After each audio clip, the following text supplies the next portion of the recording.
आगे की तरफ आपको लेकर के चलना चाहता हूँ। अभी बहुत सुंदर शब्दों में आचार्य पुनीत जी आपको बता रहे थे कि किस तरह से वेद जो है वो परमात्मा का ज्ञान है और किस तरह से परमात्मा ने सृष्टि का निर्माण किया और सृष्टि की खूबसूरती, सृष्टि की रचना कितनी अद्भुत है, उस रचना में भी मानव का निर्माण कितना अद्भुत है। परमात्मा ने सृष्टि की रचना करी। जरा एक एक शब्द आप सुनते चलेगा, आपको 40-45 मिनट तो क्या घंटों भी पता नहीं चलता कहाँ चला गया, बस आपकी दृष्टि यहाँ रहनी चाहिए। सृष्टि के निर्माण की इस प्रक्रिया से मैं भी अभिभूत हुआ, आप भी अभिभूत हुए। वैज्ञानिक तर्कों से, सिद्धांतों से आपने अपनी बात को रखा। मैं थोड़ा सा आगे की तरफ इसलिए चलता हूँ कि परमात्मा की एक बड़ी कृपा है साहब। उसने सृष्टि बनाई बहुत सुंदर, ये शरीर दिया बहुत सुंदर, लेकिन इस सृष्टि को सुंदर रखने की, इस सृष्टि को खूबसूरत रखने की, इस सृष्टि को और संवारने की जिम्मेदारी जो है परमात्मा ने मनुष्यों को दे दी साहब। और मुझे ये लगता है कि जितना दुरुपयोग मनुष्य अपनी बुद्धि का करता है, जितना दुरुपयोग मनुष्य अपने शरीर का करता है, शायद ही कोई प्राणी करता हो। सृष्टि को अच्छा बनाने में, सृष्टि का संचालन में हमारी भी कुछ भूमिका है और उस भूमिका को हमें समझना चाहिए। देखिए, आपको एक छोटी सी बात सुनाता हूँ तो आपको समझ में आएगा कि क्या सब ताकत हमारे पास है। एक साधु की ख्याति फैल गई कि भाई वो हमेशा सच बोलते हैं, सच बोलते हैं। तो एक आदमी ने जाकर के अपने बच्चे से कहा, बेटा एक साधु ऐसे हैं जो हमेशा सच बोलते हैं। आजकल के बच्चे तो और भी चतुर चालाक हो गए साहब। पहले किसके 98% आते थे, 99% आते थे, 100% आते थे। अगर किसी के 70% आ गए ना, पूरे शहर को मिठाई खिलाता घूमता था कि भैया फर्स्ट डिवीज़न से पास हुआ है। लेकिन बच्चे ब्रिलियंट हो गए इस समय, बहुत बहुत ब्रिलियंट बच्चे हैं। तो बच्चे से जाकर के पिता ने कहा कि बेटा तुम, मुझे लगता है थोड़ा बहुत झूठ का सहारा लेते हो, एक काम किया करो, तुम सच बोला करो। बच्चे ने कहा कि ऐसा तो होता नहीं पिताजी कि कोई हमेशा सच बोले। बोले कि नहीं, मैं एक ऐसे साधु को जानता हूँ जो हमेशा सच बोलते हैं। बच्चे ने कहा बिल्कुल गलत बात, ऐसा हो ही नहीं सकता कि जीवन में आपको कोई हमेशा ऐसा व्यक्ति मिल जाए जो हमेशा सच बोलता हो। कहने लगे नहीं बेटा, वो हमेशा सच बोलते हैं, अच्छे साधु हैं, साधना करते हैं, तपस्वी हैं। तो बच्चे ने कहा कि मुझे ले चलिए, आपकी आंखों के सामने ही मैं उनसे झूठ बुलवाऊंगा, तब आप मेरा लोहा मान जाना। तो पहले तो पिता तैयार नहीं हुए, फिर बच्चे ने कहा आप चलिए तो सही, उसमें क्या दिक्कत है। बच्चे के कहने पर तैयार हो गए और तैयार होकर के पिता पुत्र दोनों साधु के पास चलते हैं। बच्चा रास्ते में से एक कीड़ा जो है वो अपनी मुट्ठी में बंद करके ले जाता है, और जब कीड़ा बंद करके ले जाता है तो जाकर के साधु को प्रणाम करते हैं, उनसे हालचाल पूछते हैं, उनसे वार्तालाप होती है। तो कहते हैं साधु जी, मैंने सुना है कि आप हमेशा सच बोलते हैं। साधु कहते प्रयास तो है कि भाई हमेशा सच बोला जाए। तो कहने लगे कि ऐसा तो हो ही नहीं सकता, कभी ना कभी तो झूठ बोलना ही पड़ता है, कभी ना कभी तो झूठ का सहारा लेना ही पड़ता है। हमेशा कैसे कोई सच बोल सकता है, ये तो संभव नहीं है। तब जो है साधु जी ने कहा कोशिश पूरी होती है। कहने लगे कोशिश होती है तो फिर चलिए मैं अभी आपकी परीक्षा लेता हूँ। तो साधु जी के सामने बच्चे ने अपनी मुट्ठी की और ये कहा इस मुट्ठी में एक कीड़ा है, अब आप मुझे बताइए कि वो कीड़ा जीवित है या मरा हुआ है। तो उस समय अब साधु जी समझ गए कि इसके मन की भावना क्या है। कहने लगे देख बेटा, अब जो अगर तू जानना चाहता है। साधु जी मुस्कुराए और मुस्कुरा करके कहने लगे तेरे हाथ में जो कीड़ा है ना, अब उसने क्या योजना बनाई थी। अगर साधु जी कहेंगे जीवित है तो जरा सा दबा दूंगा, और साधु जी कहेंगे भाई मरा हुआ है तो मुट्ठी खोल दूंगा, कीड़ा उड़ जाएगा। तो उसने कहा कि साधु जी कहते हैं बेटा ये ताकत तो तुम्हारे हाथ में है, ये कीड़ा जीवित भी हो सकता है, ये मृत भी हो सकता है, ये ताकत तुम्हारे हाथ में है साहब। देखो एक बात मैं बताऊं हाथ जोड़ के, आचार्य जी तो हमारे बहुत बेचारे बहुत बढ़िया आदमी है। मैं शायद उतना बढ़िया आदमी हूँ नहीं, मुझे नहीं पता, लेकिन मुझे फीकी तालियों में कोई रस नहीं आता। तालियां भी बजे तो ढंग से बजनी चाहिए, फीकी खीर फीकी तालियों में आनंद नहीं आता। तो ये जो ताकत है ना सत्य को पहचानने की, ये ताकत जो सृष्टि में जीवन जीने की जो कला है। सृष्टि बनी, हमारे यहाँ एक जो है शोभाराम प्रेमी भजनोपदेशक हुए हैं, वो कहते थे कि आज उलझन में उलझी है दुनिया, कोई सुलझाने वाला नहीं है। स्वर्ग में क्या क्या साधन मिलेंगे ये बतलाने वाले अनेकों, इस धरती पे कैसे रहे हम कोई बतलाने वाला नहीं है। और आज मैं आपको इस मंच से कहना चाहता हूँ, इस अर्वाचीन भारत में जब पूरी तरह से वैचारिक जो है प्रदूषण फैला हुआ था, जब कुरीतियों ने पूरी तरह से समाज को अपने पंजे में जकड़ लिया था, जब भारत माता भी त्राही त्राही कर रही थी, जब सत्य का पूरी तरह से लोप हो गया था, अज्ञान का अंधकार चारों तरफ फैल रहा था, सत्य कहीं दूर और असत्य का बोलबाला था, उस समय पर सत्य का आचरण कराने के लिए, सत्य की पहचान कराने के लिए इस धराधाम पर कोई व्यक्ति आया, उसका नाम है महर्षि दयानंद सरस्वती साहब। और इसीलिए ऋषि दयानंद ने कुरीतियों पर जो प्रहार किया, उसकी सबसे पहली शुरुआत की कि आप सत्य को जानने की कोशिश करो। जब तक आप सत्य के पथ पर नहीं चलेंगे, आप अज्ञान में फंसे रहेंगे, आप अंधविश्वास में फंसे रहेंगे, आप जो है अविद्या में फंसे रहेंगे, आप तब तक नहीं निकल सकते अंधविश्वास के मकड़ जाल से, जब तक आपको सत्य का ज्ञान न हो। और ऋषि दयानंद ने सत्य के ज्ञान का जो उद्घोष किया, उसको केवल अपने जीवन में, वो साधु सत्य बोलते थे या नहीं बोलते थे ये तो मैं नहीं जानता, लेकिन मैं आज इस मंच से बड़े गर्व से कह सकता हूँ कि पूरी तरह से मन से भी, वचन से भी, अपने आचरण से भी अगर कोई साधु सत्य के पथ पर चलने वाला हुआ तो वह केवल है महर्षि दयानंद सरस्वती साहब। और कभी आर्य समाज की स्थापना होने वाली थी, आप सब बड़े विद्वान लोग बैठे हैं, तो एक व्यक्ति ने एक सुझाव दे डाला महर्षि दयानंद को, और सुझाव ये दिया कि स्वामी जी आप एक काम कर लो हमारे कहने से।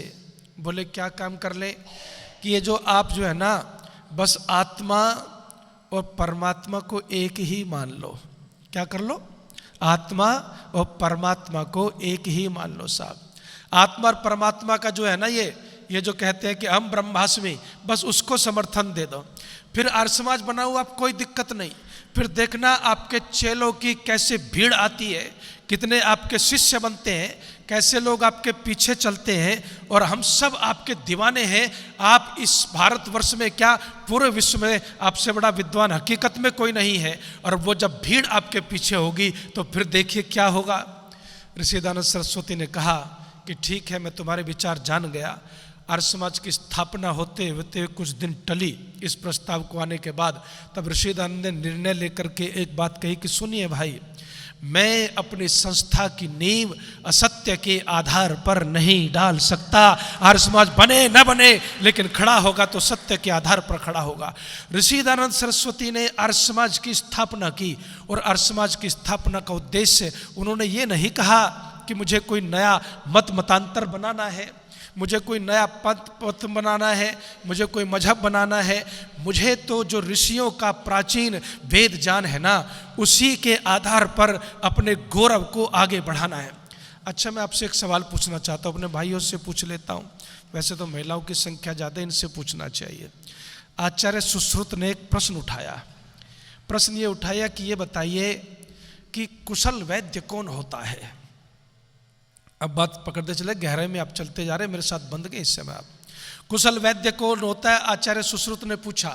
उसका वो उत्तर देते हैं कि कुशल वैद्य वो होता है जो आपकी बीमारी को बोलो पहचान लेता है। आजकल तो आप कराते हैं जी, टेस्ट कराते हैं, हॉस्पिटल वाले अपना हॉस्पिटल चलाने के लिए जो टेस्ट नहीं भी कराने होते वो भी कराते हैं। ये मेडिकल भी एक इस समय धंधा बन गया है, उसको आप अच्छी तरह से जानते हैं। मुझे कैसे पता चला, एक बार मेरी श्रद्धेय माता जी जो अब दुनिया में नहीं है, जिनकी याद में मैंने बहुत सारे गीत लिखे हैं, आप लोग गा भी रहे हैं, तो वो हॉस्पिटल में थी। और मुझे आजकल जानते कदम कदम पर लोग एडवाइस देने वाले भारत में बहुत हैं, ऐसा कर लो वैसा कर लो। मैं भी लोगों के उकसावे में आकर के सीधे डॉक्टर साहब के पास पहुंचा। हमने कहा डॉक्टर साहब ये टेस्ट करा लीजिए, वो करा लीजिए। तो डॉक्टर साहब मेरे मित्र थे, शुभचिंतक थे, अपने कमरे में ले गए। बोले ज़्यादा पैसे रहो तो 50 टेस्ट लिख देता हूँ, नहीं तो इस बीमारी में इस टेस्ट के अलावा किसी की आवश्यकता नहीं है। तो आजकल तो हम टेस्ट से जानते हैं, लेकिन ऐसे ऐसे वैद्य हुए हैं, अभी भी ऐसे वैद्य हैं। मैं आपको ले जा करके खड़ा कर दूं, आपकी नब्ज पकड़ के बता देंगे कि आपके शरीर में कैंसर होने वाला या कहाँ पर कैंसर है। ऐसे वैद्य आज भी हैं। तो जो डायग्नोज कर लेता है, जो बीमारी को पहचान लेता है, वो सबसे बड़ा कुशल वैद्य है। और मैं निश्चित रूप से विश्वास रखता हूँ इस भारत की बीमारी को पहचानने वाला और उसका इलाज करने वाला सबसे कुशल वैद्य अगर मुझे कोई नजर आता है तो महर्षि दयानंद नजर आते हैं साहब, जिन्होंने बीमारी को पहचाना भी और बीमारी को दूर करने का उपाय भी बताया। क्या बीमारी थी, जरा इसको सुन लीजिए। बीमारी ये थी, स्त्रियां नहीं पढ़ेंगी। कहाँ लिखा है? वेद में लिखा है। बोलिए, कहाँ लिखा है? वेद में लिखा है। आप यज्ञ नहीं कर सकते, कहाँ लिखा है? वेद में लिखा है। आप पशुओं की बलि देंगे, कहाँ लिखा है? वेदों में लिखा है जी। आप जो है जितने भी अंधविश्वास पाखंड के काम कर रहे हैं, धर्म के नाम पर जो भी आप विचित्र कार्य कर रहे हैं, वो सब कहाँ लिखे हैं? वो सब वेदों में लिखे हैं साहब। ये समस्या महात्मा बुद्ध के सामने भी आई थी, उनसे भी प्रश्न किया गया था। जब वो बलि के लिए पशुओं को लेकर के जा रहे थे, तो उस समय पशुओं को बलि को लेकर के जा रहे थे, तो उस समय कहा कि भाई ये कहाँ लिखा है? पंडितों ने कहा, पंडितों से पूछा कहाँ है? कि वेदों में लिखा है। तो महात्मा बुद्ध ने कहा कि मैं ऐसे वेदों को नहीं मानता। लेकिन महर्षि दयानंद समझ गए कि जब तक ये मूल समस्या को नहीं पकड़ा जाएगा, रोग को नहीं पकड़ा जाएगा, तब तक उसका समाधान नहीं होगा। ऋषि दयानंद समझ गए कि इस देश के जनमानस में वेद है और वेद के नाम पर ही सारे उल्टे काम किए जा रहे हैं। इसलिए वेदों को पढ़ना, वेदों को सुनना, समझना, समझाना बहुत आवश्यक हो गया है। तब ऋषि दयानंद ने अपनी संपूर्ण शक्ति वेदों के चिंतन में लगाई। और जो लोग कहते थे कि वेद को तो शंकासुर लेकर के चले गए हैं, उनको कहा शंकासुर का वध करके दयानंद वेदों को फिर से लेकर के आया है। और वेदों के उद्धारक दयानंद ने ये दिखा दिया कि कहीं पर भी, अब देखिए, जब बीमारी पकड़ी, उसकी पहचान की, तो फिर पूछा उन लोगों से जो ये कहते थे कि स्त्री यज्ञ नहीं कर सकती। फिर उनका गिरहबान, आम भाषा में कहूँ ना, उनका गिरहबान पकड़ करके ये पूछा, दिखा वेद में कहाँ लिखा हुआ है कि स्त्री यज्ञ नहीं कर सकती? दिखा वेद में कहाँ लिखा हुआ है कि स्त्री यज्ञोपवीत नहीं पहन सकती? दिखा वेद में कहाँ लिखा हुआ है कि स्त्रियां जो है वो पढ़ नहीं सकती हैं? दुर्भाग्य तो इस देश का ये है, आज भी कभी कभी मैं महसूस करता हूँ। ऋषि दयानंद सरस्वती ने उस समय जब लोगों से कहा कि दिखाओ वेदों में कहाँ लिखा है, बड़े से बड़े पंडित भी दयानंद के तर्कों के सामने, उनके सत्य के सामने नतमस्तक होते चले गए। ये दयानंद की प्रतिभा का प्रमाण है साहब। और उस प्रतिभा ने क्या जादू किया, उस प्रतिभा ने क्या जादू किया। तभी तो कहते थे, जब श्रद्धानंद जी के पिता थे ना, उनको कहने लगे कि चलो मिल लो मुंशीराम, मुंशीराम मिल लो। तो मुंशीराम मिलने के लिए क्या कहें? मुंशीराम मिलने के लिए कहें, साधु को भी कुछ आता है क्या? साधुओं से क्या मिलना, ये तो मांगने खाने के लिए लाल वस्त्र पहन लेते हैं। तो उस समय मुंशीराम जी के पिता ने क्या कहा था पता है? अरे ये वो साधु नहीं है जो साधु तूने आज तक देखे हैं, ये कोई साधारण साधु नहीं है भाई। मैं भी तो यही सब चीज़ें मानता हूँ, लेकिन फिर भी मैं उसके पास जाता हूँ तो जादू सा होता है। कहते हैं कोई साधारण सन्यासी नहीं, ये तो कोई जादूगर प्रतीत होता है, जिसकी वाणी सुन करके जादू सा चल जाता है साहब। और इसलिए वो जादू चला और जो वैचारिक प्रदूषण था वो धीरे धीरे मिटना शुरू हुआ। आप सब जानते हैं कि यज्ञ जैसी पवित्र संस्था भी दूषित हो गई साहब। यज्ञ जैसी पवित्र संस्था दूषित हो गई। कैसे दूषित हो गई? एक मंत्र आता है, वाचम ते सुंधामी, हैं वाचम ते सुंधामी। इस मंत्र को आप पढ़ लीजिएगा, लंबा मंत्र है। थोड़े से समय में कितने मंत्र सुनाए जा सकते हैं आप जानते हैं, लेकिन मैं आपको बस छोटी सी बात में, संकेत में बहुत तेजी से कुछ बातें बताता हुआ चलता हूँ। तो वाचम ते सुंधामी मंत्र बोला गया वेद का साहब। मैं भी पीछे कलकत्ता गया था, तो जब कलकत्ता गया तो मुझे एक आदमी ने कहा कि चलिए आपको काली माँ का मंदिर दिखा करके लाते हैं। मैंने कहा काली माँ के मंदिर में काहे ले जा रहा है मुझे? हैं वहाँ यज्ञोपवीत पहन करके और पीले वस्त्र पहन करके। दुर्भाग्य देखिए साहब, आज भी ये काम चल रहा है, अभी पूरी तरह से बंद नहीं हुआ, लेकिन हाँ 99%, 95% इसको बंद करने में दयानंद के विचारधारा ने और दयानंद के शिष्यों ने सफलता प्राप्त कर ली है, इसमें कोई संदेह नहीं है। लेकिन अभी भी चल रहा है। मैंने कहा जब फर्श से लेके जोबित पहन के पंडित उल्टे सीधे मंत्र बोल करके आज भी जो है पशु की बलि देता है, उस मंदिर में मुझे कहाँ ले जाता है? ले चलना है तो मुझे वो स्थान दिखा देना जहाँ पर नेताजी सुभाष चंद्र बोस रहते थे, वो जगह दिखा नहीं है तो वो जगह दिखा, जहाँ पर ऋषि दयानंद आए वो जगह दिखा। मैंने कहा मुझे जाने का वहाँ कोई इंटरेस्ट नहीं। और यही हो रहा था इस देश में, पशु काट करके, उसकी जीव काट करके हवन कुंड में डाल करके व्यक्ति कहता था वाचम ते सुंधामी, कि तुम्हारी वाणी को पवित्र करता हूँ। तब दयानंद घोष करते हैं आर्य समाज के माध्यम से, तब घोष करते हैं समाज के माध्यम से, अरे वाणी को शुद्ध करना, किसी पशु की जीभ काट करके आपकी वाणी शुद्ध नहीं हो सकती। यदि आप अपनी वाणी को शुद्ध करना चाहते हैं, अपने चरित्र को शुद्ध करना चाहते हैं, तो फिर वाणी से सत्य बोलना सीखो, सत्य का आचरण करना सीखो, फिर वाणी भी शुद्ध होती है, बोलो चरित्र भी शुद्ध होता है। और इसलिए अनंत उपकार है महर्षि दयानंद सरस्वती के साहब। इन उपकारों को आपको जीवन में समझना पड़ेगा। जो व्यक्ति इन उपकारों को समझता है, जानता है, पहचानता है, वो चिंतन करता है। और ये चिंतन धारा जो है ऋषि दयानंद की कितनी प्रोग्रेसिव है, इसको आप समझिए। एक बार महिलाओं ने कहा आप गुरु मंत्र नहीं देते महाराज? सारी दुनिया गुरु मंत्र देती है। गुरु मंत्र तो आप जानते हैं ना, कई बार तो गुरु मंत्र लेकर के आदमी इतना परेशान हो जाता है कि न सोए, न खाए, न उठे, न बैठे, बेचारा परेशान है। क्योंकि ये कह देता है गुरु जो है, कई बार कान में मंत्र देते हुए अगर गलती से अपनी पत्नी को भी बता दिया ना, तो दुर्घटना हो सकती है, एक्सीडेंट हो सकता है, कुछ और हो सकता है। तो बेचारा आफत में पड़ जाता है गुरु मंत्र लेकर के। तो महिलाएं भोली भाली थी, उस समय पुरुष ज़्यादा संख्या में ऋषि दयानंद की सभा में आते थे, उनको भी गुरु मंत्र का चाव था। तो उन्होंने भिजवाया कि गुरु मंत्र अपने गुरु से पूछो कि दे देंगे क्या। तो ऋषि दयानंद ने कहा कि दोपहर की सभा में गुरु मंत्र मिलेगा। अब गुरु मंत्र के नाम पे भीड़ अगर जो थी वो ट्रिपल हो गई साहब है। आज तो ऋषि दयानंद जैसा सन्यासी अगर गुरु मंत्र देगा तो फिर तो कमाल है साहब है। तो गुरु मंत्र लेने के लिए भक्तों की संख्या डबल ट्रिपल और भारी भीड़ उमड़ती जा रही है। बोले क्या होगा आज? कि आज महर्षि दयानंद सरस्वती, दयानंद जो साधु हैं, वो आज गुरु मंत्र देंगे। और गुरु मंत्र लेने के लिए भीड़ इकट्ठा हुई। तो ऋषि दयानंद सरस्वती ने से पूछा कि आप गुरु मंत्र देंगे जी? बोले जी हाँ गुरु मंत्र दूंगा। और वो गुरु मंत्र क्या अद्भुत गुरु मंत्र है, उसको सीख लिया जिसने, बस वो कुरीतियों के ऊपर उठता चला गया, अंधविश्वास के ऊपर उठता चला गया, इन सब चीज़ों के ऊपर उठता चला गया। ऋषि दयानंद ने कहा मेरे पास जो वैचारिक गुरु मंत्र है वो गुरु मंत्र ये है, ऋषि कहते हैं सत्य के ग्रहण करने और असत्य के छोड़ने में सर्वदा उद्यत रहना चाहिए। इससे बड़ा गुरु मंत्र मेरे पास कोई दूसरा नहीं है। और ये ऐसी विचारधारा है जो आपको निरंतर आगे बढ़ाती है, जो निरंतर आपको उन्नति की तरफ लेकर के जाती है। इसलिए इस विचारधारा से जुड़िए साहब। और जो इस विचारधारा से जुड़ता है ना, निश्चित रूप से अंधविश्वास से पीछा छूटता है। अभी अंधविश्वास का तो कमाल है साहब। अंधविश्वास किसको कहते हैं आप?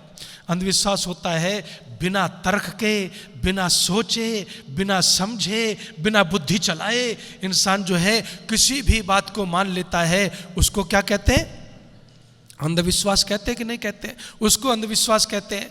तो मैं आपसे ये कहना चाहता हूँ कि इस देश में एक घोषणा कर दी गई। एक घोषणा क्या की गई? घोषणा ये की गई धर्म के मामले में और भगवान के मामले में, आस्था के मामले में बोलो बुद्धि का बिल्कुल प्रयोग नहीं करना, तर्क का बिल्कुल प्रयोग नहीं करना। तर्क करोगे तो भगवान नहीं मिलेंगे।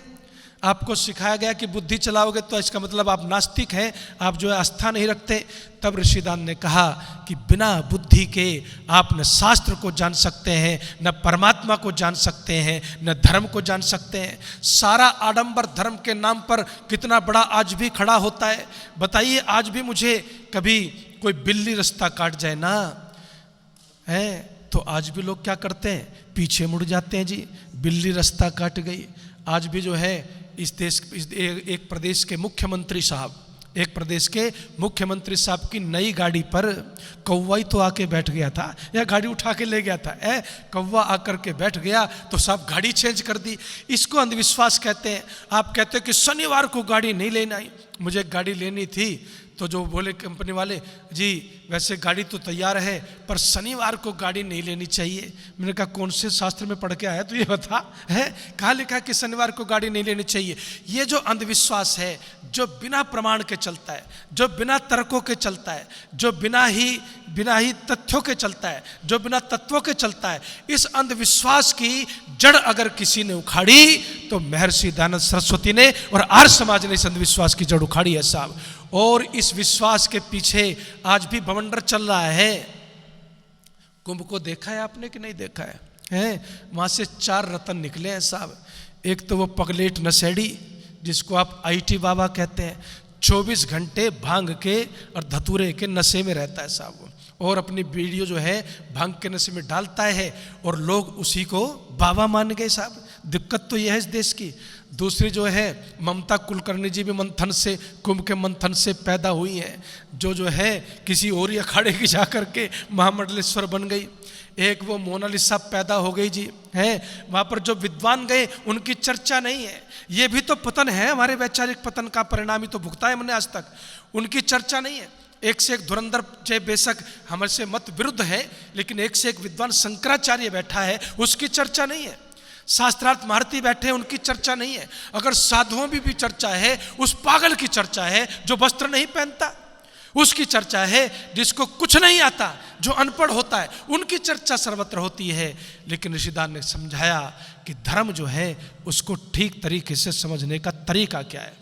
ऋषिदान ने समझाया कि सत्य के रास्ते पर चलने का तरीका क्या है। कितनी कुरीतियाँ इस देश में भरी पड़ी थी, उन कुरीतियों को पहचान करके ऋषिदान ने एक एक करके उन पर प्रहार किया, और प्रहार करने के बाद धीरे धीरे ही सही वो समाज से बोलिए दूर होती चली गई।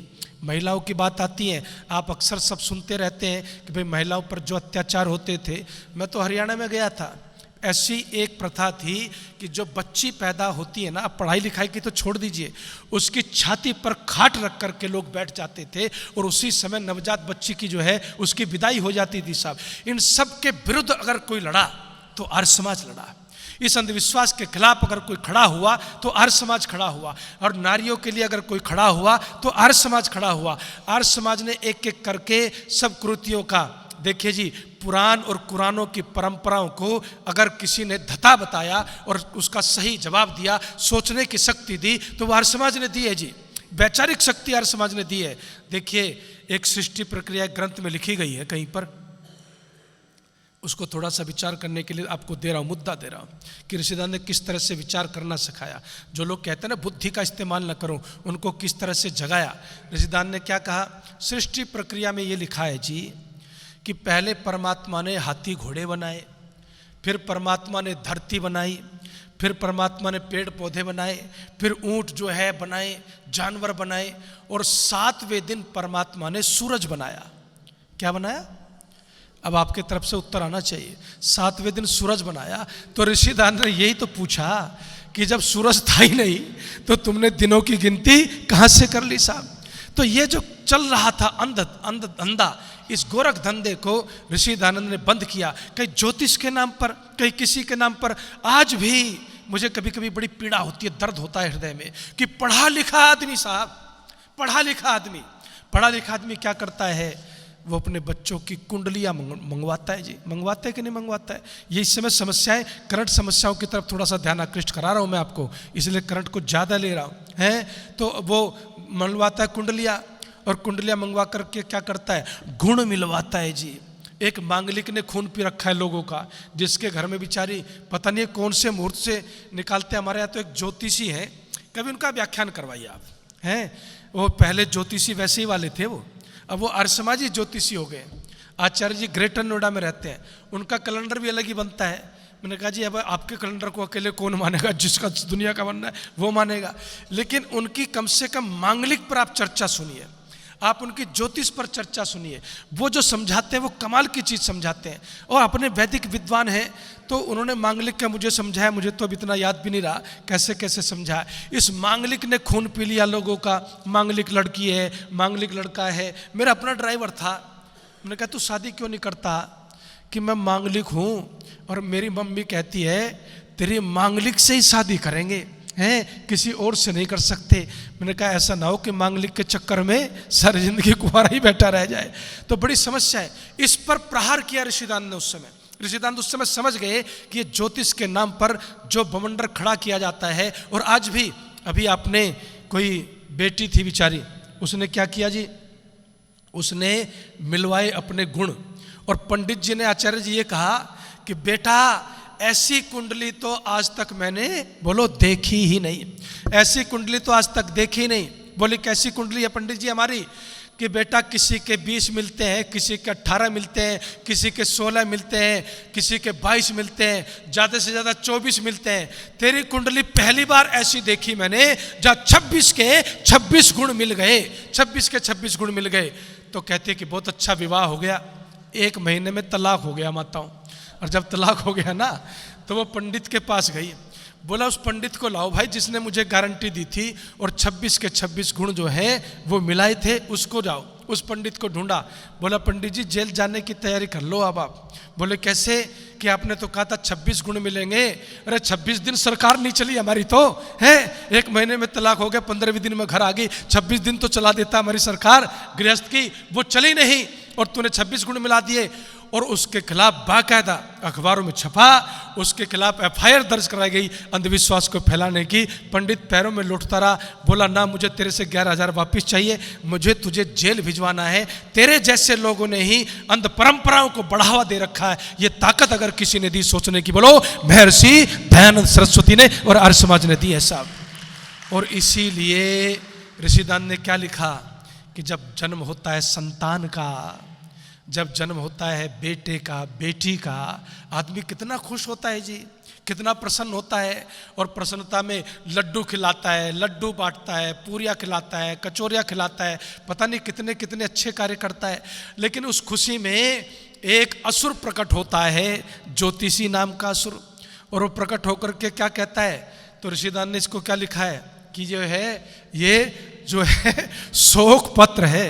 क्या है ये? शोक पत्र है। और ये शोक पत्र जो है अच्छे खासे थे। उन्होंने बोला नहीं इसकी कुंडली में ये दोष है, इसकी कुंडली में ये दोष है, इसमें ऐसा दोष है, इसमें वैसा दोष है। और उस दोषों के आधार पर कहता है कि अब चेहरा उतर गया माता पिता का। तो भाई फिर कहता है कि इसके उपाय भी हैं।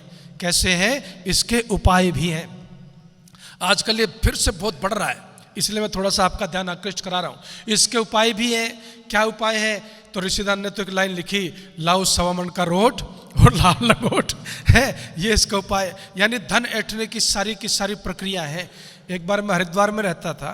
हरिद्वार में एक ज्योतिषी से मेरी मित्रता हो गई।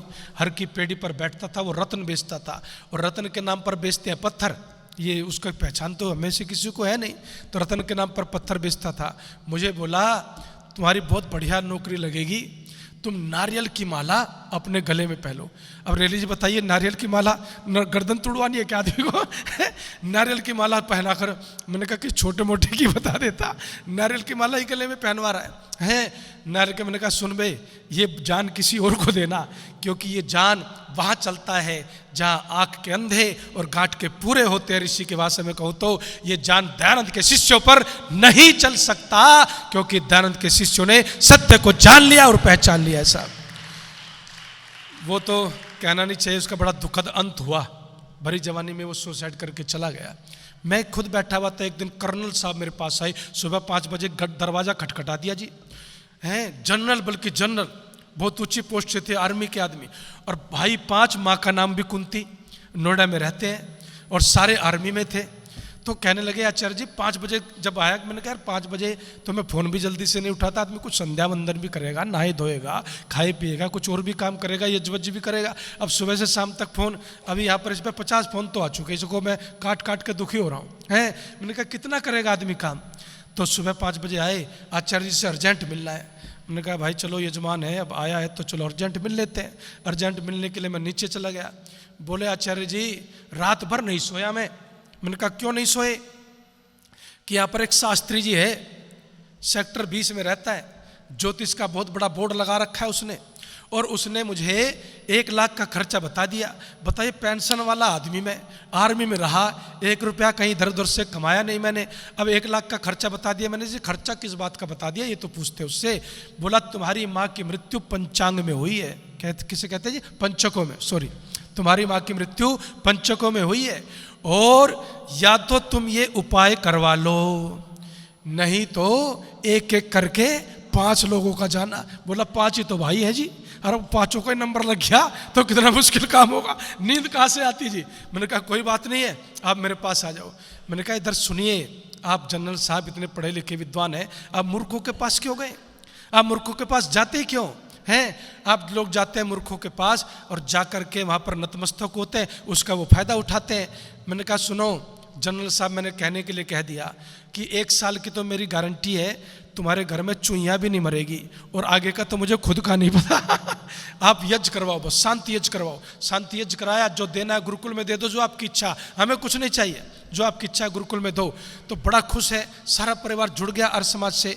तो आपको ये समझना है कि किस तरह से लोग आज भी बहका रहे हैं, किस तरह से आज भी जो है प्रजा में प्रदूषण फैल रहा है विचारों का, किस तरह से झूठे उपदेशक आज भी गली गली घूम रहे हैं, किस तरह से अधर्म का उपदेश करने वाले आज भी गली घूम रहे हैं। और मैं ये महसूस करता हूं कि उस समय जितनी जरूरत थी आर्य समाज को पूरी शक्ति से कार्य को करने की, उससे भी कहीं ज्यादा जरूरत आज है आर्य समाज को अपनी शक्ति से ज्यादा कार्य करने की। और मुझे बुरा मत मानना जी, एक बात मैं जरूर कहना चाहता हूँ, कभी कभी तो मुझे लगता है कि आर्य समाज के कुछ अधिकारी तो ऐसे होते हैं कि उनका बस चले तो वो भी बंसी बजवा दे कृष्ण की स्टेज पे ही। अरे मैंने कहा कृष्ण के चरित्र को समझो साहब, बंसी के काहे दीवाने होते जा रहे हो, तुम भी काहे भटक रहे हो? क्योंकि आर्य समाज जो है ना, एकमात्र संस्था है। देखिए आप इस बात को थोड़ा सा बारीकी से समझेंगे। कभी कभी आश्चर्य होता है कि जिसको आप IAS कहते हैं, जिसको आप IPS कहते हैं, जिसको आप प्रशासनिक अधिकारी कहते हैं, जो इतनी बड़ी क्षमताओं के बाद जो है आते हैं और आकर के देश चलाते हैं, लेकिन जब वो जा कर के ऐसी जगह सर झुकाते हैं जहाँ पर सोच करके आश्चर्य होता है कि ये प्रश्नचिन्ह भी दिमाग में खड़ा हो जाता है कि आदमी पढ़ा लिखा भी है कि नहीं है, पढ़ा लिखा भी है कि नहीं है। आप देखिए, एक हमारी कामाख्या देवी है, वहाँ भी शायद मैं सही गलत भी हो सकता हूँ, आज भी प्रसाद जो है मांस का ही बनता है, मीट का ही बनता है।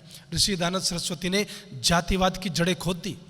ऋषि दयानंद सरस्वती ने वर्ण व्यवस्था की स्थापना की, आश्रम व्यवस्था की स्थापना की, जातिवाद को समाप्त किया, कभी भी किसी को अछूत नहीं कहा। लेकिन एक आदमी को कहा, गो करुणा विधि में ऋषि दयानंद क्या लिखते हैं पता है आपको, कि कोई अस्पृश्य नहीं, कोई अछूत नहीं, लेकिन जो व्यक्ति मांस खाता हो ना, उसके हाथ का पानी भी नहीं पीना चाहिए। ये घोषणा ऋषि दयानंद ने की है। और मैं आजकल जो है मेरे सामने बड़ा धर्म संकट है प्रधान जी, हैं, नई पीढ़ी है, नया जमाना है, कई जगह ऐसे आते हैं जी दोनों बनते हैं यहाँ पर, शाकाहार भी और बोलो मांसाहार भी।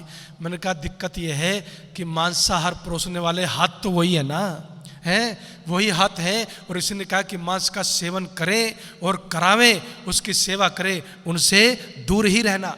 उस कामाख्या के मंदिर में क्या होता है, महीना होता है, वहाँ की देवी को माताएं समझती हैं सब, हैं, महीना होता है, और पुजारी जो है वो देवी के साथ रहता है। बताइए, किसी को मासिक धर्म हो भी रहा है तो पुजारी साथ कैसे रहेगा जी? लेकिन पुजारी उसके साथ रहता है, और पुजारी साथ में रहता है, और फिर 1 हफ्ते बाद पुजारी एक पीला सा कपड़ा लेकर के आता है, लाल पीला सा कपड़ा, और उस कपड़े को माथे से लगाने के लिए इस देश के छोटे मोटे लोगों का तो नंबर नहीं आता, वहाँ छोटे मोटे लोगों का नंबर नहीं आता, बल्कि जिनको आप कहते हैं IPS है, नेता है, मंत्री हैं, फलाने हैं, ढिमकाने हैं, ये सारे वहाँ जाकर के नतमस्तक होकर के उस वस्त्र को अपने माथे से लगाने के लिए जैसे अपनी जान देने को तैयार रहते हैं। दयानंद ने समझाया, क्यों देवियों के चक्कर में पड़ता है? घर में बैठी हुई तेरी माँ सबसे बड़ी देवी है, उसका सम्मान करना तो सीख ले। घर में बैठे हुए तेरे पिता सबसे बड़े देवता हैं, उनका सम्मान तो करना सीख ले। समय होते होते बिल्कुल कगार पर आ गया, और मेरा अपना एक नियम है, 1 सेकंड में अपना नहीं छोड़ता, लेकिन ज़्यादा भी नहीं लेता। मैं आपसे कहना चाहता हूँ, महाभारत का युद्ध कितने दिन चला? एक आध बात तो मुझे भी बता दो। 18 दिन चला। राम रावण का युद्ध भी एक लिमिटेशन में चला, सबके युद्ध जो है कुछ दिन चलते हैं, खत्म हो जाते हैं। कंस के बीच, कृष्ण के बीच में भी प्रतिद्वंदिता कुछ दिन चली और ख़त्म हो गई। जितने भी युद्ध हैं किसी समय सीमा के बीच में ख़त्म हो जाते हैं। अभी एक जो है पिक्चर रिलीज हुई है छावा, उसमें वर्षों तक पड़ा सड़ता रहा औरंगजेब, लेकिन किसने मारा? गद्दारों ने मारा। और वही बात कही ना, अपने टीवी में भी देखी है कि भाई भाई जब आपस में लड़ते हैं ना तो फिर तीसरा विदेशी आकर के पंच बन बैठता है। मुझे कभी कभी ये लगता है कि इस देश में वीरों की कोई कमी नहीं रही कभी भी, लेकिन गद्दारों की संख्या वीरों से ज़्यादा दिखाई पड़ती है साहब। तो ये सब चीज़ें हमने झेली हैं और आज भी झेल रहे हैं। उनको झेलने का, उनको समाप्त करने का एक ही तरीका है, और वो तरीका क्या है? सारे युद्ध जो हैं वो समय सीमा पर समाप्त हो गए, लेकिन जो युद्ध दयानंद ने लड़ा है, बस बात को संभालिएगा, समझिएगा, इसके बाद फिर मैं अपना स्थान ग्रहण करूंगा। जो युद्ध महर्षि दयानंद सरस्वती ने लड़ा है वो युद्ध खत्म नहीं हुआ, वो खत्म नहीं हो सकता। जब तक सृष्टि है तब तक दुनिया है, तब तक आर्य समाज के लोगों, आज मैं आपका आह्वान करता हूं, आपको ये युद्ध लड़ना पड़ेगा। ये युद्ध किसी व्यक्ति विशेष के खिलाफ नहीं है, ये युद्ध किसी असुर के खिलाफ नहीं है, ये किसी राक्षस के खिलाफ नहीं है, ये दुनिया के सबसे बड़े राक्षस के खिलाफ है। और उस राक्षस का नाम है अविद्या, उस राक्षस का नाम है अज्ञान। अज्ञान के खिलाफ ये युद्ध यदि आर्य समाज नहीं लड़ेगा तो फिर कौन लड़ेगा? मुझे बताइए। इस युद्ध को जारी रखना पड़ेगा, और ये युद्ध जारी रहेगा आपके और हमारे जारी रखने से। और इसलिए दयानंद ने घोषणा ये नहीं की कि मैं किसी व्यक्ति को समाप्त करूंगा, उन्होंने घोषणा की अविद्या का नाश करना और विद्या की वृद्धि करना इस समाज का मुख्य उद्देश्य है। इस अज्ञान को कैसे नष्ट करना है, शाम को हनुमान रोड पे भी आ जाना, इसकी बाकी चर्चा वहाँ करेंगे। बहुत बहुत धन्यवाद।